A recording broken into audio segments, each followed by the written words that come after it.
আপোনালোকক নমস্কাৰ জনাই মোৰ চেনেললৈ স্বাগতম জনাইছোঁ। আজি মই আপোনালোকৰ মাজলৈ বহুত সোৱাদ লগা একেবাৰে সহজে বনাব পৰা আমাৰ পাকঘৰত থকা বস্তুৰে বনাব পৰা এটা মিঠাই ৰেচিপি লৈ আহিছোঁ। আৰু এই মিঠাইটো ৰসগোল্লা, লালমোহন, বজাৰৰ যিকোনো মিঠাইৰ লগতে ফেৰ মাৰিব পাৰে। আৰু প্ৰথমবাৰো যদি আপোনালোকে এই মিঠাইটো বনায় একেবাৰে বেয়া নহয়। ন' ফেইল ৰেচিপি মানে ন' ফেইল মিঠাই বুলিও ক'ব পৰা যায়। বিগিনাৰবিলাকেও যদি প্ৰথমবাৰ বনায় তেওঁলোকৰো বহুত ধুনীয়াকৈ এই মিঠাইটো হ'ব আৰু খাবলৈ বহুত সোৱাদ লগা। মই আপোনালোকক কৈ আছোঁ একেবাৰে ৰসাল আৰু কোমল। এয়া চাওকচোন, মই এটুকুৰা ভাঙি দেখাইছোঁ। এয়া দেখিছেনে? চামুচ দিয়াৰ লগে লগে ধুনীয়াকৈ একদম মানে এয়া চাওক, দেখিছেনে বাৰু?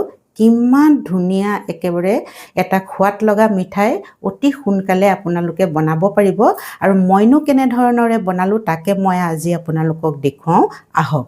ৰেচিপিটো বনাবৰ কাৰণে প্ৰথমতে মই এটা ডাঙৰ বাতি লৈ লৈছোঁ আৰু বাতিটোত প্ৰথমতে মই দিম এয়া দৈ লৈছোঁ এবাতি। আৰু ইয়াতে মই দিম চেনি এবাতি দিব লাগে। মই অকণমান কম চেনি খাওঁ কাৰণে অকণমান কমকৈ দিছোঁ। আৰু আপোনালোকে নিজৰ সোৱাদ অনুসৰি চেনিটো দিব। আৰু এতিয়া এইখিনি প্ৰথমতে মই অকণমান মিলাই ল'ম। দৈ আৰু চেনিখিনি মই খুব ভালদৰে এয়া মিলাই ল'লোঁ। আৰু এতিয়া ইয়াতে সেই একেটা বাতিৰ জোখতে মই দিছোঁ এবাতি গাখীৰ। আমি সদায় এটা বাতিৰ জোখ নতুবা কাপৰ জোখ ল'লে ভাল হয়, কাৰণ একেটা জোখত যদি আমি বস্তুবোৰ দিওঁ তেতিয়া আমাৰ যিয়েই নবনাওক খাবলৈ বহুত সোৱাদ লগা হয় আৰু বস্তুটো বহুত ধুনীয়াকৈ হয়। আৰু এয়া এবাতি চুজি। হিচাপটো বহুত ভালকৈ চাই থাকিব আপোনালোকে। আৰু এনেধৰণেৰে যদি খুব ভালকৈ হিচাপ কৰি বস্তুবোৰ দিয়ে তেতিয়া মানে বস্তুৰ পৰিমাণৰ ৰেচিঅ'টো খুব ভাল হয় আৰু আমাৰ বস্তুটো খাবলৈও ভাল হ'ব আৰু ধুনীয়াকৈ ফুলি উঠিব, কোমল হ'ব। এয়া চাওকচোন, মই ধুনীয়াকৈ বস্তুখিনি এবাৰ ভাল ধৰণেৰে মিলাই দিছোঁ। আৰু ইয়াতে এতিয়া মই দিম এয়া আধা কাপ ৰিফাইন তেল। ৰিফাইন তেলৰ সলনি আপোনালোকে ঘি ব্যৱহাৰ কৰিব পাৰে আৰু ঘিৰ ঠাইত নতুবা বাটাৰো ব্যৱহাৰ কৰিব পাৰে। আৰু আধা বাতি মই ৰিফাইন তেল এয়া মিলাই দিছোঁ আৰু খুব ভাল ধৰণেৰে মই এয়া এবাৰ আকৌ মিলাই দিছোঁ। আৰু যিহেতু আমি চুজি ব্যৱহাৰ কৰিছোঁ সেইকাৰণে অকণমান দেৰি আমি ৰেষ্টত থাকিবলৈ দিম, তেতিয়া আমাৰ চুজিখিনি ধুনীয়াকৈ ফুলি যাব। এয়া দেখিছেনে? চুজি, চেনি সকলোবোৰ বস্তু ধুনীয়াকৈ মিলি যাব আৰু চেনিখিনিও গলি যাব আৰু চুজিখিনিও ফুলি যাব। এতিয়া মই এখন প্লেটেৰে এইখিনি মিশ্ৰণখিনি ঢাকি থৈ দিম। বহুত দেৰি আধা ঘণ্টা নহ'লেও মিনিমাম 10 মিনিট বা 5 মিনিট ৰেষ্টত থাকিবলৈ দিম। আমাৰ চুজিখিনি ৰেষ্টত থাকে মানে আমি চেনিৰ চিৰাপখিনি বনাই লওঁ। চেনিৰ চিৰাপখিনি বনাবৰ কাৰণে মই এয়া এবাতি সম্পূৰ্ণ নহয়, মানে এবাতিতকৈ কম চেনি দি দিছোঁ। একেটা বাতিৰ জোখত দিলে ভাল। আৰু তাতে মই এয়া আধা বাতিতকৈ অকণমান বেছি পানী দি দিছোঁ। চেনি এবাতি দিব লাগে, মই অকণমান চেনি কমেই ব্যৱহাৰ কৰিছোঁ আৰু আপোনালোকে নিজৰ সোৱাদ মতে চেনিটো দিব পাৰে। আৰু ইয়াতে এয়া ইলাইচি 4টামান মই থেতালি দিছোঁ। ইলাইচি দিলে ধুনীয়া গোন্ধ ওলাব সেইকাৰণে। আৰু এতিয়া মই এইখিনি ভাল ধৰণেৰে লৰাই থাকিম যাতে চেনিখিনি ধুনীয়াকৈ গলি যায়। চেনি গলাৰ পিছত উতলাই ল'লোঁ আৰু ইয়াত কোনো ধৰণৰ 1টাৰ 2টাৰ কৰিব নালাগে, মানে চেনিখিনি ধুনীয়াকৈ গলিলেই হ'ব। আৰু মোৰ ধুনীয়াকৈ চেনিখিনি গলি গ'ল। এতিয়া মই গেছৰ ফ্লেমটো অফ কৰি দিছোঁ আৰু এইখিনি হৈয়ে গ'ল। আৰু ইয়াতে মই আৰু এটা বস্তু মিলাম আপোনালোকক দেখুৱাওঁ, সেয়া হৈছে ফুড কালাৰ। এয়া দেখিছেনে? এইটো ফুড কালাৰ লৈছোঁ। মোৰ বটলটো শেষেই হ'ল, অকণমান পানী দি দিছোঁ আৰু দেই। এয়া ফুড কালাৰ অকণমান মিলাই দিলে মানে আমাৰ মিঠাইটো বহুত ধুনীয়া হোটেলৰ দৰে ৰং আহিব। আৰু আপোনালোকে যদি ভাবে ফুড কালাৰ নিমিলাওঁ, একো কথা নাই, নিমিলালেও একো কথা নাই, খালী কালাৰটোৰ কাৰণেহে মই এয়া মিলাই দিছোঁ। আৰু এয়া দেখিছেনে? ধুনীয়া এটা কালাৰ আহি গৈছে। আৰু এইখিনি এতিয়া মই কিনাৰতে থৈ দিম। 10 মিনিট সময় ৰেষ্টত থোৱা হৈ গ'ল। মই ঢাকোনখন এয়া দাঙি চাইছোঁ। এয়া দেখিছেনে? আমাৰ ধুনীয়াকৈ মিশ্ৰণখিনি তৈয়াৰ হৈ আছে আৰু চেনিখিনিও ধুনীয়াকৈ গলি গ'ল। তথাপিতো এবাৰ মই খুব ভাল ধৰণেৰে মিলাই দিছোঁ। এয়া দেখিছেনে? আৰু ইয়াতে এতিয়া মই আৰু এটা বস্তু মিলাই দিম, সেয়া হৈছে এয়া লৈছোঁ আটা। যিটো বাতিৰে মই বস্তুবোৰ লৈছিলোঁ সেইটো বাতিৰে মই এবাতি এয়া আটা লৈছোঁ। আটাৰ ঠাইত আপোনালোকে ময়দাও ব্যৱহাৰ কৰিব পাৰে। গোটেইখিনি বস্তু মই খুব ভাল ধৰণেৰে মিলাই লৈছোঁ। এয়া দেখিছেনে, ক'তো যাতে গোটাগুটি নাথাকে, খুব ভালদৰে মিলি যায়। কিন্তু অকণমান আমাৰ ডাঠ হৈছে যেন লাগিছে, অকণমান গাখীৰ মিলাই দিম। গাখীৰৰ কথা এনেকুৱা, এবাটি যদিও গাখীৰ মিলাইছিলোঁ, কেতিয়াবা হয়তো বেছিও লাগিব পাৰে, কেতিয়াবা কমো লাগিব পাৰে। সেইটো আপোনালোকে যেতিয়া বনাই থাকিব তেতিয়া গম পাব।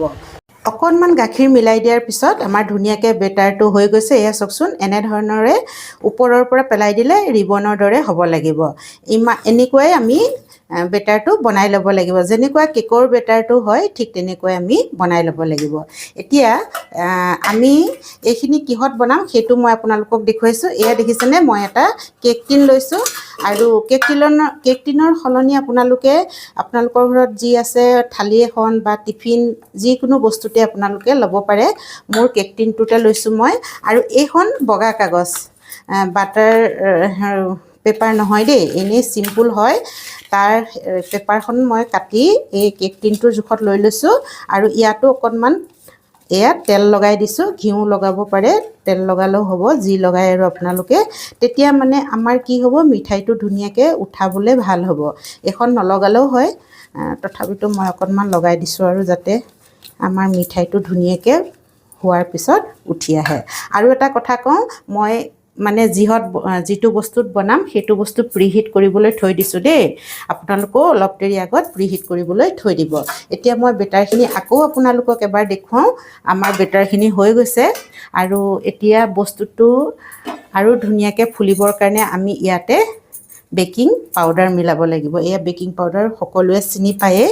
বেকিং পাউডাৰ লৈছোঁ মই, এয়া চাহখোৱা চামুচখনৰে এচামুচেই দি দিম বাৰু দেই, কাৰণ দুবাটি লৈছোঁ ন বস্তু। এয়া এচামুচ বেকিং পাউডাৰ লৈছোঁ। আৰু ইয়াতে এতিয়া বেকিং চ'ডা ল'ম। এয়া দেখিছেনে, আধা চামুচতকৈ অকণমান কমহে বেকিং চ'ডা। এতিয়া এইখিনি বস্তু এক্টিভেট হ'বৰ কাৰণে অকণমান গাখীৰ মিলাই দিওঁ। গাখীৰ বা পানী যিকোনো মিলাই দিব পাৰে, তেতিয়া ধুনীয়াকৈ এক্টিভেট হৈ যায়। আৰু এতিয়া গোটেই বস্তুখিনি মই এতিয়া ধুনীয়াকৈ এবাৰ মিলাই দিম। বেছি ঘুটি থাকিব নালাগে, একদম মিহি হাতেৰে আমি গোটেইখিনিতে যাতে বেকিং পাউডাৰ মিলি যায় তেনেধৰণৰ আমি এয়া কৰি দিলোঁ। এয়া আমাৰ হৈ গ'ল। এতিয়া মই কেক টিনটো লৈ লৈছোঁ। কেক টিনটোৰ ঠাইত আপোনালোকে থালি যিকোনো ল'ব পাৰে আৰু কৈছোঁৱে। এতিয়া গোটেইখিনি বস্তু ইয়াত ধুনীয়াকৈ মই ঢালি দিম। এয়া দেখিছেনে, গোটেইখিনি মই দি দিলোঁ আৰু অকণমান মই টেপ কৰি দিছোঁ যাতে ভিতৰত এয়াৰ বাবুল নাথাকে। এয়া অকণমান ছাইডত লাগিয়ে গ'ল, একো নহয় বাৰু, তথাপিতো মই মোহাৰি দিছোঁ। মই এটা কুকাৰ ব্যৱহাৰ কৰিছোঁ, কাৰণ মোৰ ওচৰত ডাঙৰ কুকাৰ আছে, সেইকাৰণে মই এই ডাঙৰ কুকাৰটো লৈছোঁ। আপোনালোকৰ ওচৰত যদি এনেকুৱা কুকাৰ নাথাকে একো কথা নাই, আপোনালোকে কেৰাহী যি আছে ঘৰত, মানে যিটোত বনালে সুবিধা হয় সেইটোতে আপোনালোকে বনাব পাৰিব। আৰু এয়া তলত প্লেট এখন দিছোঁ আৰু একদম গৰম হৈ আছে। ধুনীয়াকৈ মই দি দিছোঁ দেই, বহুত গৰম হৈ আছে আৰু প্ৰিহিট হৈ আছে নহয়। ইয়াত দেখিছেনে, মই ধুনীয়াকৈ বস্তুখিনি দি দিলোঁ। এতিয়া মই ইয়াত ঢাকোনখন লগাই দিম। আৰু ঢাকোনখন মানে কথাটো কি, এয়া ৰবৰডাল খুলি লৈছোঁ আৰু এইটো চিটিটো খুলি লৈছোঁ। তাৰ জেগাত মই এয়া বন্ধ কৰি দিছোঁ কাগজ দি। আৰু এয়া মই এতিয়া ধুনীয়াকৈ এইটো ঢাকোনখন লগাই দিছোঁ। আৰু এতিয়া মই 5 মিনিটমান মিডিয়াম ফ্লেমত থ'ম, মিডিয়াম ফ্লেমত থ'ম। তাৰপিছত মই 20 মিনিট সময় একেবাৰে ফ্লেমত আমাৰ মিঠাইটো বনাম। আমাৰ এয়া 30 মিনিট সময়হে হৈ গ'ল। মই ঢাকোনখন খুলি আপোনালোকক দেখুৱাইছোঁ। এয়া দেখিছেনে, আমাৰ ধুনীয়াকৈ মিঠাইটো একদম ফুলি আছে, দেখিছেনে বাৰু। মই এবাৰ মাজতে চাইছিলোঁ, তেতিয়া অকণমান হ'বলৈ আছিল, সেইকাৰণে মই আকৌ অকণমান দেৰি থৈ দিলোঁ। আৰু এতিয়া মই এডাল শলাই এয়া দেখুৱাইছোঁ, দেখিছেনে, ধুনীয়াকৈ শলাডাল ক্লিন হৈ আহিছে, ক'তো লাগি থকা নাই। আমাৰ ধুনীয়াকৈ মানে মিঠাইটো হৈ গৈছে। আৰু সময়টো কেতিয়াবা হয়তো 25 মিনিটো লাগিব পাৰে বা 30 মিনিটো লাগিব পাৰে। সেইটো আপোনালোকৰ গেছৰ ফ্লেমটোৰ ওপৰত কথা আৰু বনোৱাৰ ওপৰত কথা। আপোনালোকে বনাই থাকিলে গম পাব। মই এইটো ঠাণ্ডা হ'বলৈ দিম। ঠাণ্ডা হোৱাৰ পিছত আপোনালোকক, ইয়াৰ পিছতো আৰু অকণমান কাম আছে, তেতিয়াহে আমাৰ মিঠাই যেন লাগিব। এতিয়া কেকৰ দৰে হৈছে, হয়নে নহয় বাৰু। মই ধুনীয়াকৈ দেখুৱাম। কেক টিনটো ঠাণ্ডা হ'ল, মই আপোনালোকক দেখুৱাবৰ কাৰণে এয়া উলিয়াই আনিছোঁ। আৰু এয়া চাওকচোন কিমান ধুনীয়াকৈ ফুলি উঠিছে আৰু একেবাৰে স্পঞ্জৰ দৰে এয়া কোমল হৈছে। আৰু এতিয়া মই কেক টিনটোৰ পৰা উলিয়াই ল'ম। কেক টিনটোৰ পৰা উলিয়াই ল'বৰ কাৰণে প্ৰথমতে চাকু এখনৰে কিনাৰকেইটা অকণমান এৰুৱাই দিছোঁ। এৰুৱাবলৈ নালাগে, ধুনীয়াকৈ এৰ খায়ে আছে, তথাপিতো আৰু এতিয়া মই তলত এখন প্লেট দি দিম আৰু এইটো বস্তুটো উল্টিয়াই দিম।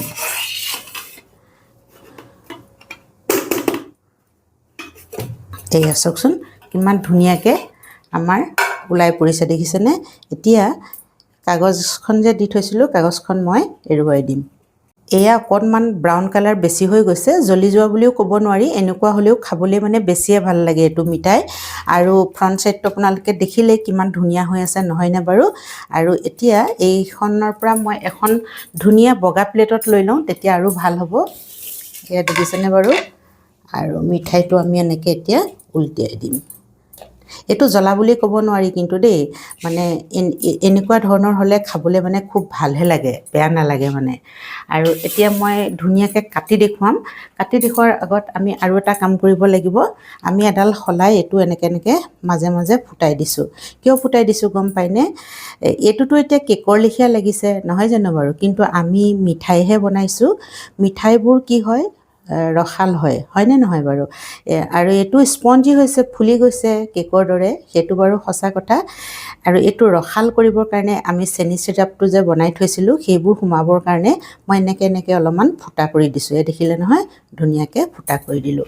আৰু চেনি চিৰাপখিনি অকণমান ঠাণ্ডা হৈ গ'ল, এতিয়া মই অকণমান গৰম কৰি ল'লোঁ। আৰু গৰম কৰাৰ পিছত এইখিনি এতিয়া মই কি কৰিম, ইয়াৰ ওপৰত ধুনীয়াকৈ দি দিম। আৰু একদম এইখিনি কিন্তু গৰম কৰি ল'ব লাগিব দেই। কেকটোতো আমাৰ ঠাণ্ডা হৈ গ'ল, মিঠাই কেকটো আমাৰ ঠাণ্ডা হৈ গ'ল হয়নে নহয়। সেইকাৰণে চেনি চিৰাপখিনি অকণমান এনেকৈ যদি আমি গৰম কৰি লওঁ তেতিয়া ধুনীয়াকৈ সোমাই যাব। দুইটা বস্তু ঠাণ্ডা হ'ব নালাগে। চেনিৰ চিৰাপখিনি মই ধুনীয়াকৈ দি দিলোঁ। আৰু এতিয়া মই কাটি দেখুৱাম আপোনালোকৰ আগত। আৰু ডাঙৰ সৰু কিমান কৰে সেইটো নিজৰ কথা, নিজৰ হিচাপত কাটিব লাগে। এয়া দেখিছেনে একদম মানে কোমল হৈছে। চাকুখন সোমোৱা দেখি আপোনালোকে গম পাই গৈছে যে আমাৰ কেক মিঠাইটো কিমান কোমল হৈছে, দেখিছেনে। একদম বঢ়িয়া, সেয়া দেখিলেনে। আৰু আপোনালোকে কিমান ডাঙৰ সৰু কৰে বা কেনেধৰণৰে কাটিং কৰে সেইটো আপোনালোকৰ কথা। মই এনেধৰণৰে স্কোৱাৰত কাটি লৈছোঁ দেই। এয়া চাওক কিমান যে ধুনীয়া সোৱাদ লগা হয় এই মিঠাইটো। আৰু একেবাৰে বিগিনাৰসকলেও যদি বনায় ন এইটো মিঠাই, একেবাৰে মানে ফেইল নহয়, তেওঁলোকৰো মানে ধুনীয়া হ'ব। এতিয়া মই অকণমান ডেক'ৰেট কৰি দিওঁ। যিকোনো বস্তু অকণমান ডেক'ৰেট কৰিলে ভাল লাগে হয়নে বাৰু। এয়া মই লৈছোঁ অকণমান শুকান নাৰিকলৰ গুড়ি দেই। আপোনালোকৰ ওচৰত যি থাকে আৰু, নাৰিকল গুড়ি থাকিলে নাৰিকল, ড্ৰাই ফ্ৰুট থাকিলে ড্ৰাই ফ্ৰুট, যিকোনো বস্তুৰে আপোনালোকে এনেকৈ ওপৰত অকণমান দি দিলে দেখিবলৈ ধুনীয়া লাগে।